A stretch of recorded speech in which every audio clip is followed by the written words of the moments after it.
마태복음 19장 16절에서 22절까지 말씀입니다. 어떤 사람이 주께 와서 이르되 선생님이여 내가 무슨 선한 일을 하여야 영생을 얻으리까?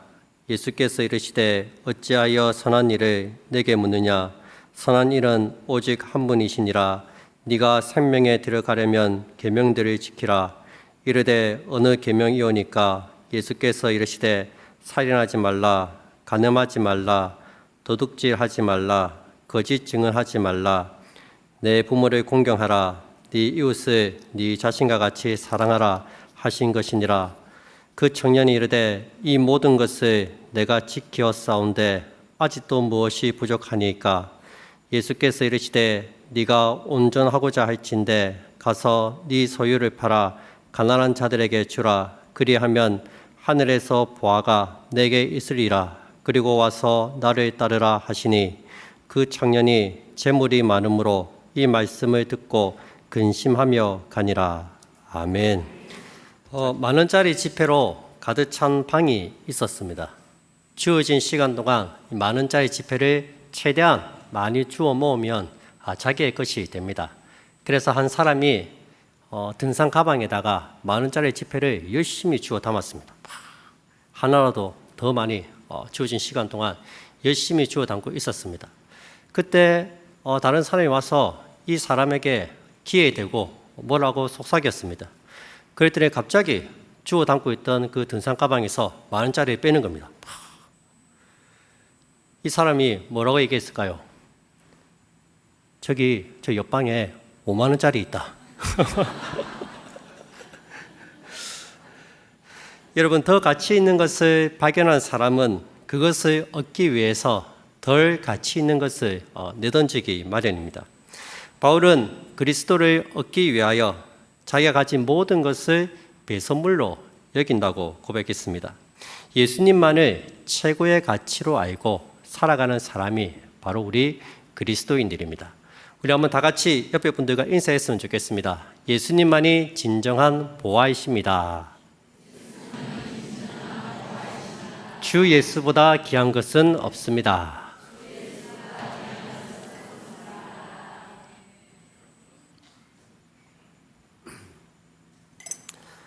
한 부자 청년이 예수님을 찾아왔습니다. 그는 예수님께 영생을 얻는 방법에 대해서 알고자 했습니다. 내가 무슨 선한 일을 해야 영생을 얻겠습니까? 그의 관심은 영생을 얻는 방법에 있었습니다. 여러분, 이 정도면 VIP 전도 대상자 아닙니까? 전도 작전 카드에 1번으로 이름을 올려야 합니다. 이제 조금 있으면 행복 나눔 축제가 시작이 됩니다. 우리 전도 대상자들 잘 물색하시고 또 기도해 주시기 바랍니다. 거북공원에서 우리가 전도를 해보면 이런 사람을 만나기가 쉽지가 않습니다. 다들 커피 마시는 데만 관심이 있지 내세에 대해서, 죽음 이후의 삶에 대해서 질문하는 사람은 아무도 없습니다. 근데 그는 영생에 대해서 관심을 가졌고 스스로 예수님을 찾아왔습니다. 이 부자 청년은 누구보다도 예수님을 믿을 가능성이 가장 높은 사람입니다. 절대로 놓쳐서는 안 될 사람입니다. 근데 안타깝게도 청년은 영생을 얻지 못하고 돌아갔습니다. 예수님께서 친히 영생을 얻는 방법에 대해서 말씀해 주셨지만 그는 결국 원하던 영생을 얻지 못하고 돌아간 것입니다. 참 성경에서 가장 슬프고 안타까운 장면이 아닐 수가 없습니다. 우리 중에는 그런 성도들이 없었으면 좋겠습니다. 교회에 왔습니다. 찬양을 부릅니다. 예배도 드립니다. 말씀도 듣습니다. 그런데 이 청년처럼 영생을 얻지 못하고 빈손으로 돌아가는 그런 성도님들은 없었으면 좋겠습니다. 오늘 말씀을 통해서 내가 영생을 얻었는지, 과연 나의 믿음이 구원받는 믿음인지 한번 우리의 믿음을 점검해 봤으면 좋겠습니다. 이 부자 청년이 예수님을 찾아온 사건은 마태복음 외에도 다른 복음서에도 기록이 되어 있습니다. 마태는 이 사람을 젊은 부자라고 부르고 누가는 그가 관리였다고 말합니다. 이 모든 것을 종합해 볼 때 이 사람은 돈 많은 회당의 관리였던 것 같습니다. 그는 유대 종교 지도자로서 신실하고 정직했습니다. 부유하고 영향력 있는 사람이었습니다. 당대 문화와 종교의 관점에서 부족함이 없는, 흠이 없는 사람이었습니다. 겉으로 드러나는 죄도 짓지 않았습니다. 아주 모범적인 삶을 살았습니다. 다른 사람들 눈에도 누가 봐도 지도자감이었습니다. 그러나 그의 영혼은 공허했습니다. 사람들의 부러움을 살 정도로 모든 것을 다 가졌지만 스스로 영혼의 갈급함을 느끼고 예수님을 찾아왔습니다. 그 안에 영생이 없었기 때문에 자신의 삶에 전혀 만족하지 못했다는 것입니다. 그래도 자신에게 영생이 없음을 알고 그 영생을 얻기 위해서 예수님을 찾아왔다는 것은 참 대단한 일입니다. 여러분, 그가 얻고자 하는 영생이 무엇입니까? 영생은 단순히 영원히 사는 삶, 영원한 삶을 의미하지는 않습니다. 영생은 하나님과 우리와의 관계입니다. 요한복음 17장 3절에 보시면 영생은 곧 유일하신 참 하나님과 그가 보내신 자 예수 그리스도를 아는 것이니라. 영생은 내가 하나님을 알고 예수님을 아는 것입니다. 여기서 안다는 것은 깊은 사귐을 의미합니다. 내가 하나님과 교제하고 하나님과 사귀고 있는 것, 그것이 바로 영생이라는 것입니다. 내가 영생을 가졌다는 것은 내가 하나님과 교제를 나눈다는 거예요. 그래서 우리 어른들이 기도할 때를 보면 주여 아버지 어찌할까요? 어찌하면 좋을까요? 마치 하나님이 옆에 계신 것처럼 그렇게 이야기하듯이 기도하지 않습니까? 그것이 바로 영생이라는 거예요. 내가 하나님이 내 옆에 있다는 걸 알고 나의 기도를 들으신다는 것을 알고 하나님과 소통하면서 교제하면서 대화를 나누는 것, 그게 바로 영생이라는 말씀입니다. 이 전문가는 율법도 지키고 신실하게 살았습니다. 그런데 하나님과의 교제나 소통은 전혀 느끼지 못했습니다. 하나님은 느껴보고 싶고 경험하고 싶었지만 하나님과의 친밀한 교제를 전혀 경험한 적이 없었다는 것입니다. 하나님은 아득히 멀게만 느껴졌습니다. 이 전문 간원의 질문과 태도에서 그의 절실함과 간절함이 느껴집니다. 본문 16절에서는 어떤 사람이 죽게 와서 이렇게 되어 있지만 병행 구절인 마가복음 10장 17절에 보시면 한 사람이 달려와서 무릎 꿇어 엎드렸다고 말하고 있습니다. 마가복음 10장 17절입니다. 예수께서 길에 나가실새 한 사람이 달려와서 꿇어 앉아 묻자오되 선한 선생님이여 내가 무엇을 하여야 영생을 얻으리까? 얼마나 다급했던지 청년은 예수님의 소식을 듣고 무작정 길로 달려 나왔습니다. 여러분, 지금 예수님이 어느 특정한 장소나 어느 특정한 사람의 집에 있는 것이 아닙니다.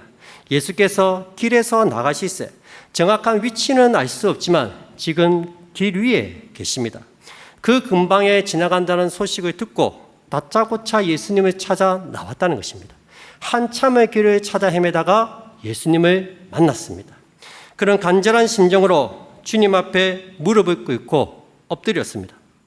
여러분, 지금 예수님 주변에는 많은 무리들이 있었을 거예요. 많은 무리들이 예수님을 둘러싸고 있었을 겁니다. 그 무리들 사이로 이 청년이 뛰어 들어갔다는 겁니다. 그가 해당의 관리였다면 아마 높은 지위와 신분을 가지고 있었을 겁니다. 많은 사람들이 그를 알아봤겠죠. 그러나 그는 자신의 신분이나 체면, 사람들의 시선 따위는 전혀 신경 쓰지 않았습니다. 많은 사람들이 보는 앞에서 예수님 앞에 무릎을 꿇었습니다. 그리고 많은 사람들 앞에서 솔직하게 말했습니다. 주님, 내 안에 영생이 없습니다. 어떻게 하여야 내가 영생을 얻을 수 있을까요? 그런 많은 사람들 앞에서 자신에게 영생이 없다는 것을 고백하기를 주저하지 않았습니다. 그런 거죠. 직분을 받았습니다. 어렸을 때부터 교회를 다녔습니다. 성경은 누구보다도 잘 알고 있습니다. 그런데 하나님을 인격적으로 만난 경험이 없습니다.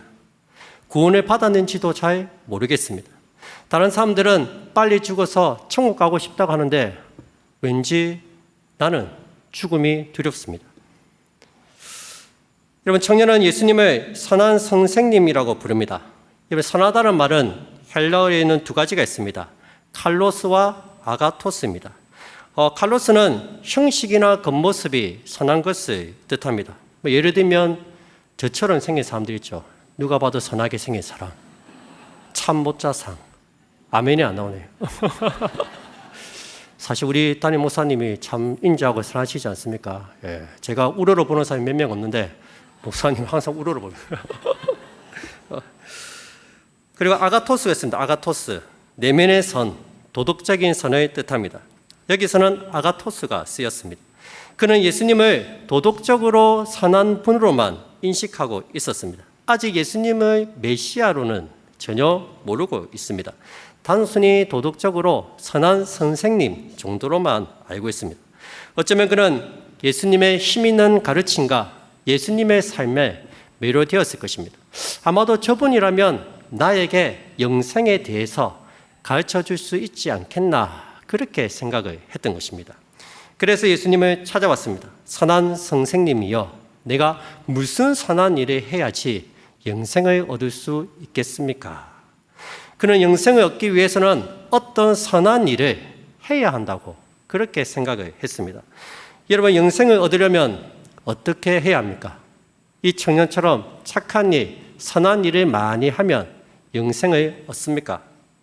만약 이 청년이 여러분들에게 와서 어떻게 하면 제가 영생을 얻을 수 있을까요? 어떻게 하면 제가 구원받을 수 있을까요? 그렇게 질문을 한다면 여러분들은 어떻게 청년에게 대답하시겠습니까?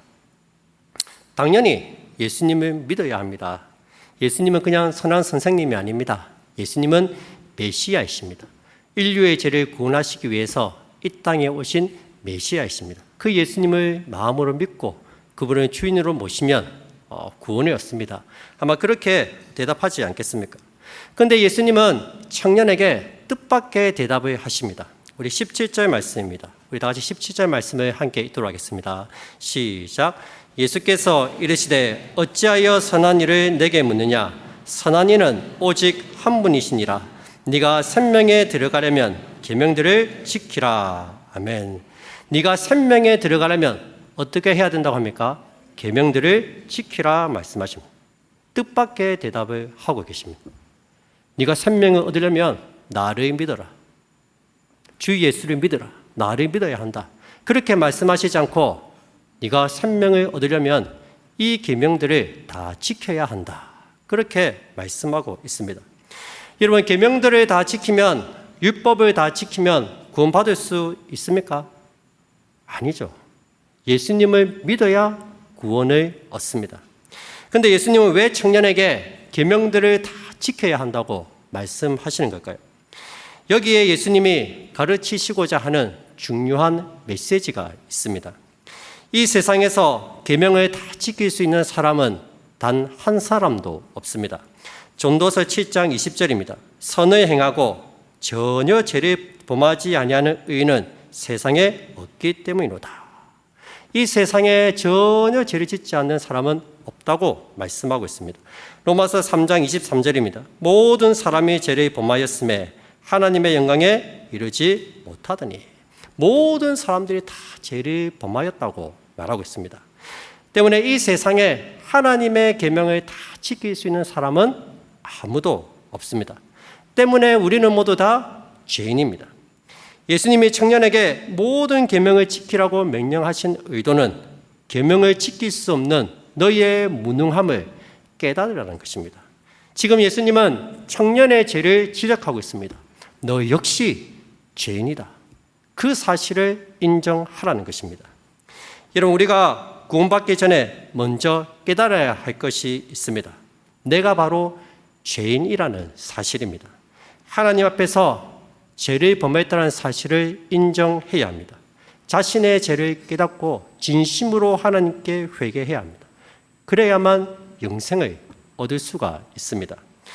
그런데 우리는 전도할 때 죄에 대해서는 잘 지적하지 않습니다. 그저 예수님을 믿으면 행복해집니다. 예수님 믿으면 자녀들이 잘 되고 복을 받습니다.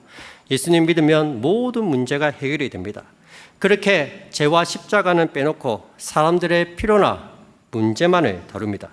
그런 전도는 한쪽으로 치우친 전도입니다. 이런 전도 때문에 교회에는 구원받지 못한 사람들이 있는 것입니다. 사실 처음부터 죄에 대해서 언급하는 것은 쉽지 않습니다. 하지만 언젠가는 죄에 대해서 이야기를 해 주어야 합니다. 왜냐하면 우리 예수님께서 이 땅에 오신 목적이 우리를 죄에서 구원하시기 위해서이기 때문입니다. 누가복음 5장 32절 말씀입니다. 내가 의인을 부르러 온 것이 아니요 죄인을 불러 회개시키러 왔노라. 여러분, 우리 주님이 이 땅에 오신 목적은 우리가 잘 먹고 잘 살게 하려고 오신 것이 아닙니다. 우리를 죄에서 구원해 주시기 위해서 우리 주님께서 대속의 죽음을 당하신 것입니다. 그런데 청년은 자기가 죄인이라는 사실을 전혀 깨닫지 못하고 있습니다. 적어도 이 본문에서는 그가 자기 죄 때문에 슬퍼하거나 괴로워하거나 회개하는 모습이 전혀 보이지 않습니다. 오히려 그는 예수님께 제가 이 계명들을 다 지켰다고 당당하게 말했습니다. 주님, 어느 계명입니까? 간음하지 말라, 도둑질 하지 말라, 살인하지 말라. 제가 다 지켰습니다. 또 무엇이 부족합니까? 여러분, 이것이 청년의 진짜 문제였습니다. 18절부터 보시기 바랍니다. 이르되 어느 계명이 오니까 주께서 이르시되 살인하지 말라, 간음하지 말라, 도둑질하지 말라, 거짓 증언하지 말라, 내 부모를 공경하라, 내 이웃을 내 자신과 같이 사랑하라 하신 것이니라. 그 청년이 이르되 이 모든 것을 내가 지켜왔사온데 아직도 무엇이 부족하나이까? 주님은 10계명 후반부의 5계명을 말씀하신 다음에 한 가지를 더 덧붙이십니다. 레위기 19장 8절 말씀이 네 이웃을 네 자신과 같이 사랑하라. 예수님은 이 청년이 10계명과 이 레위기 말씀에 비추어서 네가 죄인이라는 사실을 인정하기를 원하셨습니다. 그런데 청년의 반응이 대단합니다. 주님, 이 모든 계명을 제가 다 지켰습니다. 아직도 무엇이 부족합니까? 더 지켜야 할 계명이 무엇입니까? 오히려 당당하게 예수님께 질문하고 있다는 것입니다. 여러분, 정말 이 부자 청년의 말대로 그는 살인이나 간음, 도둑질, 거짓말 한 적은 없었을 거예요. 부모 공경에도 별 흠이 없이 부모님을 잘 봉양했을 겁니다. 외적으로 보기에는, 겉으로 보기에는 이런 계명들을 잘 지켰을 겁니다. 그런데 그의 내면은, 그의 속 마음은 어떨까요? 그는 그 마음으로도 이 계명을 지켰을까요? 주님은 너희가 살인하지 않았다고 해도 누군가를 미워하면 그게 살인하는 것이라고 말씀하셨습니다. 너희가 간음하지 않았다고 해도 음욕을 품고 여자를 바라보면 그게 간음이라고 말씀하셨습니다. 성경적인 근거 없이 아내와 이혼한 사람도 간음한 것이라고 말씀하셨습니다. 너희는 거짓말한 적이 없다고 말하겠지만 거짓 맹세를 한 사람은 거짓말한 것이라고 말씀하셨습니다. 여러분, 사람을 죽이지 않는 것으로는 부족합니다. 미워하지 말아야 합니다. 간음하지 않는 것으로 부족합니다. 간음하고 싶은 마음을 품지 말아야 합니다. 이 청년은 율법의 내면적 성격을 이해하지 못하였던 것입니다. 그는 율법이 요구하는 외적인 요구만 지켰을 뿐이지 그 마음으로는 전혀 하나님 말씀을 지키지 못했습니다. 그러한 청년은 자신이 죄를 지었다고 생각하지 못하고 있습니다. 오히려 그는 당당했습니다. 이 모든 것을 제가 다 지켰습니다. 무엇이 더 부족합니까? 여러분, 이 자기의, 자기 공로라는 것이 이토록 무섭습니다. 모든 계명들을 다 지켰다고 말하는 청년을 보고 예수님의 마음은 어떠셨을까요? 본문에는 나오지 않지만 동일한 본문이 기록된 마가복음 10장 21절에 보시면 예수께서 그를 보시고 사랑하셨다고 말합니다. 표준 세번역에는 예수께서 그를 눈여겨보시고 사랑스럽게 여기셨다고 말합니다. 예수님은 영생을 얻으려고 찾아온 이 부자 청년을 눈여겨보셨습니다. 모든 것을 다 지켰다고, 내가 모든 계명을 다 지켰다고 말하는 이 부자 청년을 예수님은 사랑하셨습니다. 하지만 너무나 안타까웠을 겁니다.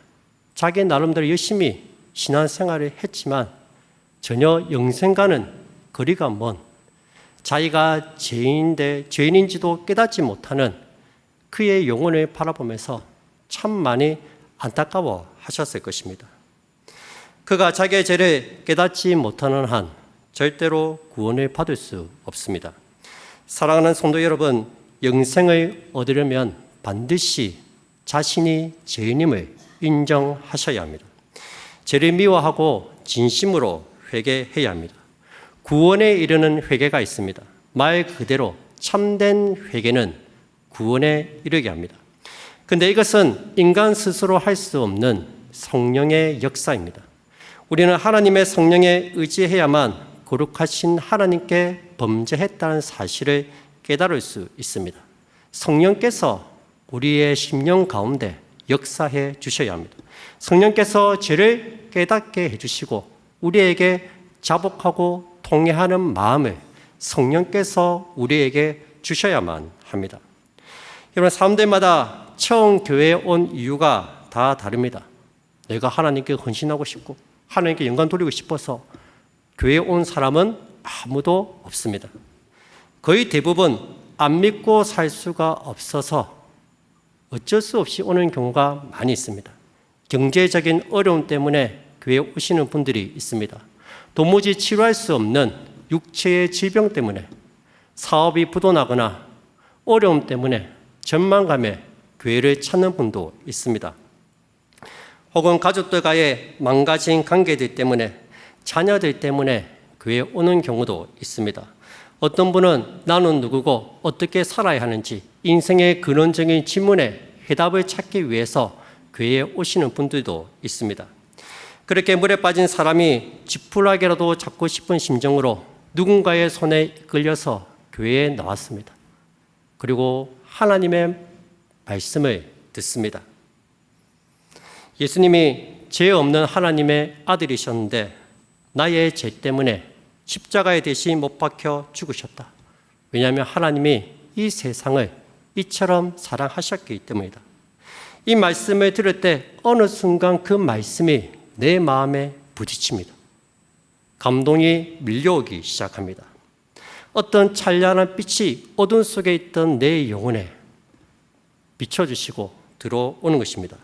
바울의 표현을 빌리자면 어둠 속에 빛이 비추라 말씀하신 그 하나님께서 우리 마음속을 비추셔서 하나님의 영광을 아는 빛을 비추어 주신 것입니다. 예수님께서 나를 위해서 십자가에 못 박혀 죽으셨구나. 이 사실이 믿어지는 순간 2000년 전에 십자가에 못 박혀 죽으신 예수님의 고통이 내 안에서 그대로 재현이 되는 것입니다. 예수님의 그 십자가의 죽음의 그 고통, 그 아픔, 채찍질 당하시고 못에 박히시고 창으로 찔리시고 그 고통이 예수님을 믿어지는 순간 내 안에서 그대로 재현이 됩니다. 내 죄 때문에 아무런 죄가 없으신 예수님이 십자가를 지셨구나. 그 예수님의 십자가의 고통을 내가 그대로 느끼는 거예요. 그래서 바울이 내가 그리스도와 함께 십자가에 못 박혔다고 고백하지 않습니다. 그 고통을 내가 느끼면서 굉장한 괴로움과 신음 속에서 고통받게 됩니다. 나의 죄 때문에, 이 더럽고 추악한 죄 때문에 아무런 잘못이 없으신 예수님께서 십자가를 지시고 돌아가셨구나. 내가 예수님을 십자가에 못 박은 죄인이구나. 이 사실을 우리가 인정하게 되는 것입니다. 하나님, 제가 예수님을 십자가에 못 박았습니다. 제가 죄인입니다. 저의 죄를 용서해 주십시오. 그러면서 한편으로 드는 생각은 하나님이 나를 이렇게 사랑하셨구나. 벌레 같은 인생, 정말로 악하고 추악한 나를 하나님이 이렇게 사랑하셔서 하나밖에 없는 독생자 예수님을 이 땅에 보내주시구나. 이 어떤 사랑이요 은혜입니까? 그 사랑과 은혜에 감격해 하는 것입니다. 여러분, 그 십자가의 은혜와 사랑을 경험한 사람이 영생을 얻은 하나님의 자녀라는 것입니다. 그 경험이 우리의 인생에 있어야 된다는 것입니다. 그래서 여러분, 기도해야 됩니다. 아직까지 하나님을 알지 못하는 우리 자녀들이 있습니다. 아직까지 하나님을 만나지 못한 우리 이웃들이 있습니다.